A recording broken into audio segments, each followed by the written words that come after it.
Hello geniuses, this is Darshan sir from Sri Coaching Classes and welcome to lecture number 5. याआधी आपण 4 lecture complete केले. मागच्या लेक्चरला आपण types of chemical reaction complete केले.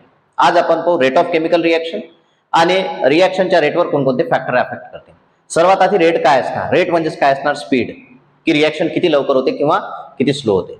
Generally ज्या reaction असतील त्या खूप फास्ट असू शकतात, खूप स्लो सुद्धा असू शकतात आणि मॉडरेट रेट म्हणजे खूप फास्ट नाही खूप स्लो नाही अशा टाइपचे रिएक्शन असतात. ठीक आहे. सुरुवातीला पाहू आपण रेट ऑफ केमिकल रिएक्शन. कशाला म्हणतो आपण rate of chemical reaction? Rate of reaction, rate of reaction किंवा रेट ऑफ केमिकल रिएक्शन. आता समोर मी याला ROR असं म्हणणार.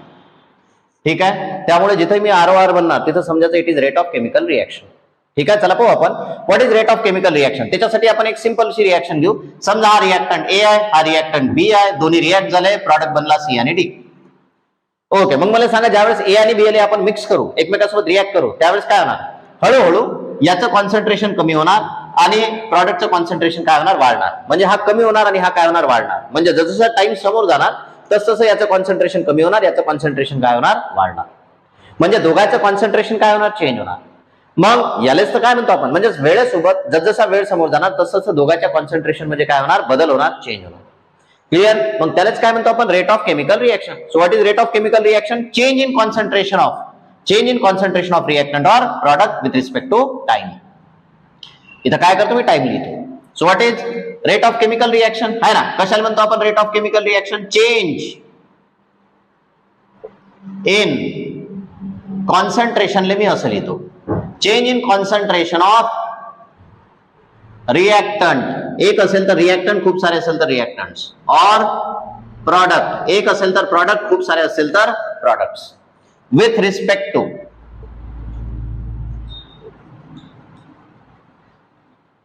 टाइम. कॉल्ड, यालाच काय म्हणतो आपण?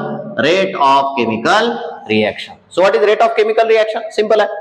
ओके, वेळेसोबत जो काही रिएक्टंट असणार किंवा प्रोडक्ट असणार याच्या कॉन्सन्ट्रेशन मध्ये जो काही बदल होणार त्यालाच काय म्हणतो आपण? Rate of chemical reaction. Clear? Change in concentration of reactant और product with respect to time. Okay, वेळेनुसार जो काही रिएक्टंट आणि प्रोडक्ट याच्या कॉन्सन्ट्रेशन मध्ये बदल होणार, चेंज होणार, त्यालाच काय म्हणतो आपण? Rate of chemical reaction. So this is all about the rate of chemical reaction. ठीक आहे. मग हा जो काही रिएक्शनचा रेट असणार याच्यावर कोणकोणते फॅक्टर्स अफेक्ट करतात आपल्याला पाहायचं. There are 5 factors. आहे ना. आता इथे किती फॅक्टर्स आहेत? 5 फॅक्टर्स आहेत. कोणकोणते फॅक्टर्स आहेत एक एक आपण पाहू. तर सर्वात पहिला जो फॅक्टर असणार that is nature of the reactant. रिएक्टंटचं नेचर. आता रिएक्टंटचं नेचर कोणतं असणार? तर सिंपल आहे. एक तर रिएक्टंट जास्त रिएक्टिव्ह असणार, दुसरा रिएक्टंट कमी रिएक्टिव्ह असणार. जर रिएक्टंट जास्त रिएक्टिव्ह असेल तर ऑब्व्हियसली तो लवकर रिएक्ट होणार, तिथं रिएक्शनचा रेट काय असणार? जास्त असणार. आणि जो रिएक्टंट कमी रिएक्टिव्ह असणार तो काय करणार? कमी लवकर रिएक्ट होणार, त्याच्यामुळे त्याचा रेट काय असणार? कमी असणार. म्हणजे ती रिएक्शन कशी असणार? स्लो असणार. सिंपल आहे. क्लियर? जो फास्ट असणार, जो जास्त रिएक्टिव्ह असणार तो फास्ट रिएक्ट करणार, जो लेस रिएक्टिव्ह असणार तो काय असणार? स्लो रिएक्ट करणार. ठीक आहे. If the reactant is more reactive, जर रिएक्टंट जास्त रिएक्टिव्ह असेल तर rate of reaction is high. If the reactant is less reactive, जर रिएक्टंट कमी रिएक्टिव्ह असेल then the rate of reaction will be low. Simple आहे. क्लियर? सो सी मग काय लिहिता येईल आपल्याला? Rate of reaction is depends upon, कशावर डिपेंड असणार? Depends upon nature of the reactant. रिएक्टंटच्या नेचरवर डिपेंड असणार. एक असेल तर रिएक्टंट, खूप सारे असेल तर reactants. If reactants are more reactive then rate of reaction is high. ठीक आहे. जर समजा रिएक्टंट जास्त रिएक्टिव्ह असेल तर रिएक्शनचा रेट काय असणार? हायर असणार, जास्त असणार, फास्ट होणार reaction. If reactants are less reactive then rate of reaction is low. ठीक आहे. आणि हे काय करू आपण? प्रूव्ह करू एक्सपेरिमेंटली. कोणतं असणार? ओके, एक्झाम्पल असणार आपल्याला. एक्झाम्पल नंबर फर्स्ट हा घेतला मी अल्युमिनियम आणि याला काय करतो मी? HCl सोबत रिएक्ट करतो. ओके, आणि त्याच्यानंतर हा घेतो मी काय? झिंक. याला सुद्धा काय करतो मी? HCl सोबत रिएक्ट करतो. हा सुद्धा डायल्यूट HCl असणार आणि हा सुद्धा डायल्यूट HCl असणार. ठीक आहे. काय होणार, इथं बनणार आपल्याजवळ AlCl3 aluminium chloride plus hydrogen gas याच्यातून बाहेर पडणार. रिएक्शनला बॅलन्स करू. ओके, जो क्लोरीन आपला ऑड आहे त्याला इव्हन मध्ये कन्वर्ट करतो. Twice 3 × 2 that is 6. इथं काय करतो मी 6 लिहितो. 6 क्लोरीन अल्युमिनियम 2 हायड्रोजन किती झाले 6. 3 × 2 दॅट इज 6. इथं सुद्धा रिएक्शनला बॅलन्स करू आपण. पहिली रिएक्शन करू. ZnCl2 प्लस हायड्रोजन गॅस याच्यातून सुद्धा बाहेर पडणार. ठीक आहे. सो इथं क्लोरीन 2 आहेत म्हणून टॉईस, हायड्रोजन 2 क्लोरीन 2 झिंक 1 आणि zinc 1. Reaction will get balance. पहा, जो अल्युमिनियम असणार it is more reactive than zinc. Aluminium जो आहे तो जास्त रिएक्टिव्ह असणार झिंक पेक्षा. त्याच्यामुळे काय होणार, जो अल्युमिनियम असणार तो हायड्रोक्लोरिक ऍसिड सोबत काय होणार, लवकर रिएक्ट होणार. ओके, हा जो हायड्रोक्लोरिक ऍसिड असणार त्याच्यासोबत अल्युमिनियम जो असणार तो लवकर रिएक्ट होणार. Therefore reaction will be takes place at the faster rate. आणि जो झिंक असणार तो कमी रिएक्टिव्ह असणार, त्याच्यामुळे तो HCl सोबत स्लोली रिएक्ट होणार. ही रिएक्शन कशी होणार, स्लो होणार. म्हणजे याच्यातून हायड्रोजन बबल जे आहे ते उशिरा बाहेर पडतील, याच्यातून हायड्रोजनचे जे बबल असणार ते लवकर बाहेर पडतील. So this is the first factor. First factor मध्ये काय असणार, nature of the reactant.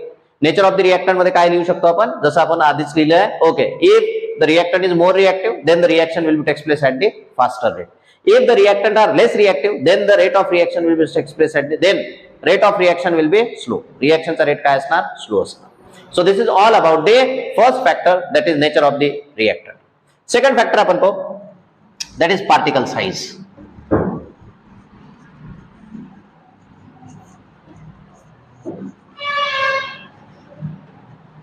Second factor असणार particle size of the reactant. रिएक्टंटच्या पार्टिकलची साइज. ठीक आहे. ओके, तर सिंपलची गोष्ट आहे. याच्यासाठी काय करू आपण, कॅल्शियम कार्बोनेट घेऊ. एक कॅल्शियम कार्बोनेट काय घेतो मग, पॅलेटच्या फॉर्ममध्ये किंवा स्टोनच्या फॉर्ममध्ये खडा घेतो त्याचा. दुसऱ्या टेस्ट ट्यूब मध्ये सुद्धा मी कॅल्शियम कार्बोनेट घेतो, फक्त इथं काय घेतो मी, पावडर फॉर्म मध्ये घेतो. ठीक आहे. इथं सुद्धा काय करतो मी, HCl सोबत रिएक्ट करतो, हा सुद्धा dilute HCl.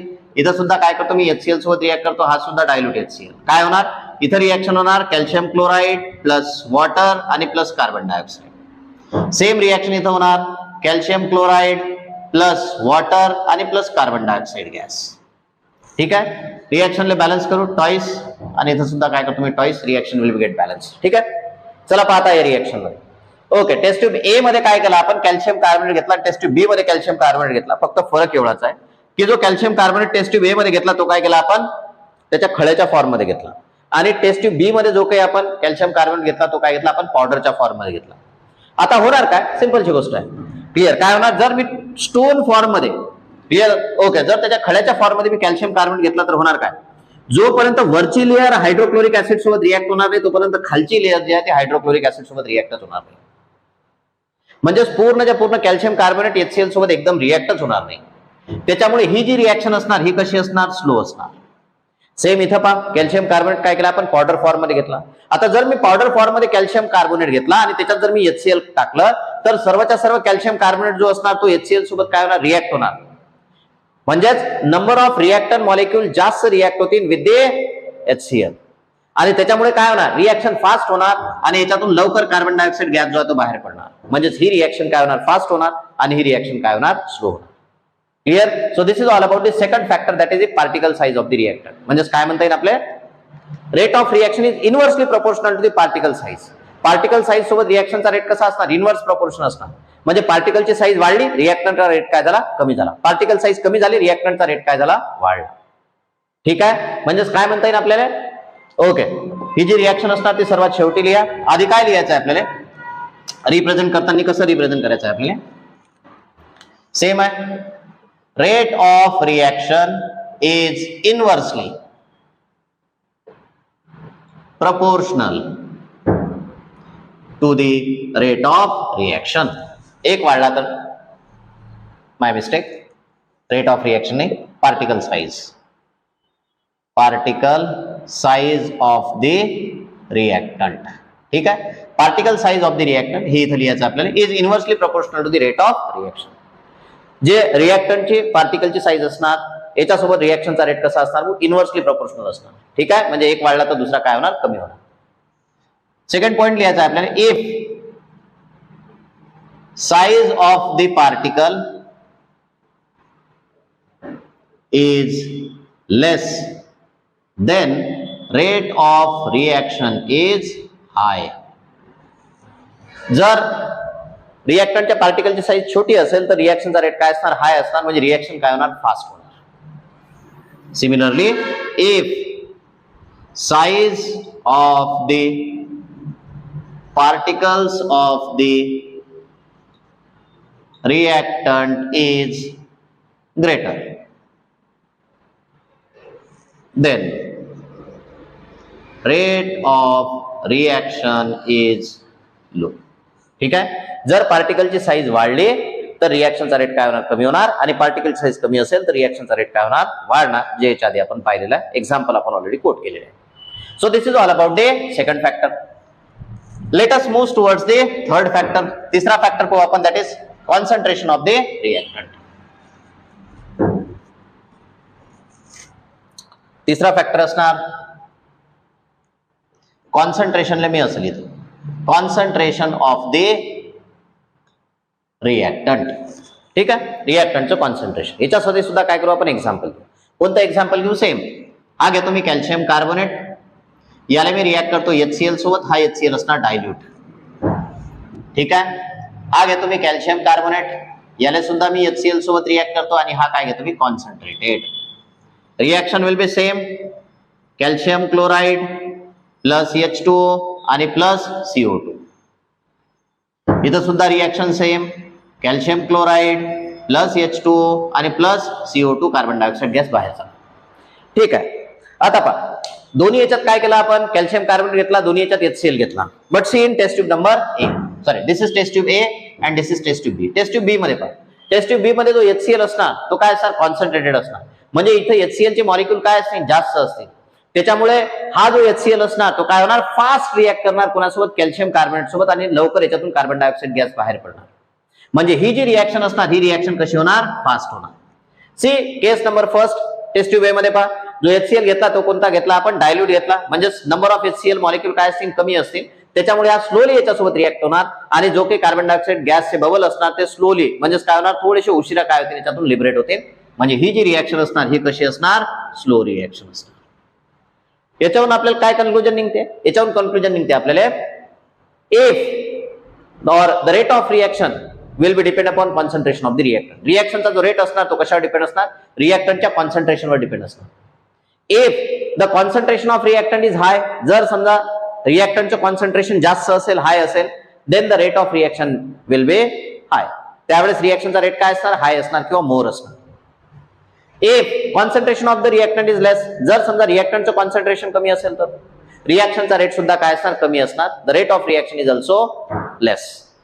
So this is all about the concentration of the reactant. लिहिताना सेम लिहायचं आहे आपल्याला, बिल्कुल सिंपल फॉर्म मध्ये लिहायचं आहे. Don't make it complicated. Rate of reaction is depends upon, कशावर डिपेंड असणार, कॉन्सन्ट्रेशन ऑफ द रिएक्टंट. रिएक्टंटच्या कॉन्सन्ट्रेशनवर डिपेंड असणार. If concentration of the reactant is high, then rate of reaction is more. Clear, म्हणजे reaction काय होणार, fast होणार. आणि नंतर if concentration of the reactant is less, then rate of reaction is low. So this is all about the concentration of the reactant, and this is third factor. Let us move toward the fourth factor. आता जो fourth factor असणार तो कोणता असणार, temperature. Fourth factor is temperature. ठीक आहे, पटापट screenshot वगैरे काढून घेत चला. ओके, कदाचित माझ्या लक्षात नाही राहत म्हणून मी लवकर रब करतो. Okay, so the fourth factor is temperature. आता जनरल केस मध्ये ओके, एक एक्झाम्पल घेऊ आपण. जसं की आपण दुधापासून दही बनवतो. आता दुधापासून दही बनवताना आपण काय करू, दोन वेगवेगळे सीझन घेऊ. एक असणार आपल्यावर काय, विंटर सीझन, दुसरा असणार आपल्यावर समर सीझन. कन्सिडर करा की विंटर सीझन मध्ये आपण दुधापासून दही बनवून राहिलो, तर त्यावेळेस काय असणार, टेम्परेचर काय असणार, कमी असणार. आणि टेम्परेचर कमी असल्यामुळे दुधापासून दही बनताना थोडासा जास्त वेळ लागणार. आणि जर समजा आपण समर सीझन मध्ये दुधापासून दही बनवत असेल तर काय होणार, तिथं टेम्परेचर जास्त असणार, त्याच्यामुळे काय होणार, जो दूध असणार त्याच्यापासून दही लवकर बनणार. म्हणजेच टेम्परेचर वाढल्यामुळे काय झालं, रिएक्शनचा रेट सुद्धा काय झाला, वाढला. ठीक आहे. सेम एक्झाम्पल असणार आपल्याला कोणतं, कॅल्शियम कार्बोनेटचा. In case of the calcium carbonate, calcium कार्बोनेटला जर आपण हीट केलं तर काय होणार, रिएक्शनचा रेट जास्त असणार, कॅल्शियम कार्बोनेट तुटणार, calcium oxide plus carbon dioxide gas. ठीक आहे. पण इथं आपल्याला आणखी दोन गोष्टी लक्षात ठेवाव्या लागतील की रिएक्शनचा कोणता टाईप असणार, एक्झोथर्मिक रिएक्शन आहे की एंडोथर्मिक रिएक्शन आहे. एक्झोथर्मिक म्हणजेच काय, ज्या रिएक्शन मध्ये ऑलरेडी हीट बाहेर पडून राहील. आणि एंडोथर्मिक रिएक्शन म्हणजेच कोणती असणार, अशी रिएक्शन की ज्या रिएक्शन मध्ये हीट काय होऊन राहिली, ऍब्सॉर्ब होऊन राहिली. आता ज्या रिएक्शन मध्ये ऑलरेडी हीट बाहेर पडून राहिली, म्हणजे ज्या रिएक्शन मध्ये हीटचं काही काम नाही, त्याच्यातून तो हीट बाहेर टाकून राहिला आणि याला काय करून राहिलो आपण, आणखी हीट प्रोव्हाइड करून राहिलो. त्याच्यामुळे होणार काय, मॉलिक्यूल जो आहे, रिएक्टंट मॉलिक्यूल जो आहे तो अनस्टेबल असणार, किंवा जो प्रॉडक्ट मॉलिक्यूल असणार तो अनस्टेबल बनणार, आणि त्याच्यामुळे काय होणार, ही इथं रिएक्शनचा रेट काय होणार, कमी होणार. म्हणजे जर रिएक्शन एक्झोथर्मिक असेल, तर टेम्परेचर वाढवल्यामुळे रिएक्शनचा रेट काय होणार, कमी होणार. आणि जर रिएक्शन एंडोथर्मिक असेल तर एंडोथर्मिक म्हणजेच की ज्या रिएक्शन मध्ये हीट ऍब्सॉर्ब होते, म्हणजे ज्याला हीटची आवश्यकता असते याला हीट आपल्याला सप्लाय करावं लागते. आणि मग अशा केसमध्ये जर याला आपण हीट सप्लाय केलं तर होणार काय, इथं रिएक्शनचा रेट काय होणार, वाढणार. म्हणजे जर एंडोथर्मिक रिएक्शन असेल तर टेम्परेचर वाढवल्यामुळे रिएक्शनचा रेट सुद्धा काय होणार, वाढणार. क्लिअर. म्हणजे generally as the temperature will be increases, rate of reaction is also increases. For example, when calcium carbonate is heated, it will be undergoes decomposition to form calcium oxide and carbon dioxide. Okay, in this case we have to be seen that in case of the exothermic reaction, या केस मध्ये आपल्याला असं लक्षात येते, in case of exothermic reaction, as the temperature will be increases, rate of reaction will be decreases. Whereas in case of the endothermic reaction, as the temperature will be increases, rate of reaction is also increases. So this is the fourth factor, that is temperature. Let us discuss the next factor. पुढचा factor पाहू आपण, that is, आणि सर्वात शेवटचा factor, that is catalyst. ठीक आहे. चला पाहू आपण कॅटलिस्ट कशाला म्हणतो. Fifth factor, that is catalyst. Catalyst कशाला म्हणतो आपण, कॅटलिस्ट असे सबस्टन्सेस असतात की जे स्वतः केमिकल रिएक्शन मध्ये पार्टिसिपेट करत नाही, पण रिएक्शनचा स्पीड काय करतात, वाढवतात, रिएक्शनचा रेट काय करतात, वाढवतात. त्यालाच काय म्हणतो आपण, catalyst. So what is catalyst, the substances which increases the rate of reaction. असे सबस्टन्सेस की जे रिएक्शनचा रेट काय करतील, वाढवतील, विदाउट अंडरगोईंग एनी परमनंट चेंज. पण स्वतः त्याच्यात कोणत्याच प्रकारचा बदल नाही होणार, म्हणजे स्वतः ते केमिकल रिएक्शन मध्ये पार्टिसिपेट करणार नाही, त्याच्यात कोणताच केमिकल बदल होणार नाही. तो पहिले जसा होता तसा सर्वात शेवटी रिएक्शन झाल्यावर आपल्याला तसाच भेटणार. क्लिअर. त्या सबस्टन्सेसला काय म्हणतो आपण, catalyst. So what are catalyst, the substances which increases rate of reaction without undergoing any permanent change. स्वतः बिलकुल केमिकल रिएक्शन मध्ये पार्टिसिपेट नाही करणार, that are called as a catalyst.